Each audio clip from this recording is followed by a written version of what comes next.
काजल राघवानी ने video call पर किया पवन सिंह से बात। तो क्या है खबर की जानकारी जानेंगे इसी वीडियो में। उससे पहले आप चैनल पर नए हैं तो चैनल को ले सब्सक्राइब और वीडियो करते लाइक। चलते खबर की ओर। तो आप लोग को बता दें भाई लोग, पवन सिंह और काजल राघवानी जो मानी जानी एक्ट्रेस हैं भोजपुरी की, और पावर स्टार तो माने जाने हीरो और विलन है ही भोजपुरी में।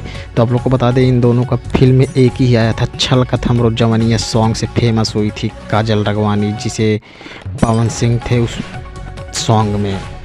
तो आप लोग को बता दें हाल ही में इंस्टाग्राम पे दोनों जुड़े थे लाइव में, और उसी दौरान काजल राघवानी ने पावर स्टार को ऐसी बात कह दी कि जिसे पावर स्टार सुनकर हंसी अपनी रोक न पाए और बोले क्या बात है, आज भी मैं आपके दिल में बसता हूँ। तो आप लोग को बता दें काजल राघवानी ने कह दिया पावर स्टार को आई लव यू, तो पावर स्टार ने भी कह दिया आई लव यू टू। तो आप लोग को बस बता दें इन दोनों के बीच में कोई लव मैरिज नहीं है, बस ऐसे ही इन लोग ने जैसे आई लव यू और आई लव यू टू कह दिया, बस एक दोस्ती के नाते।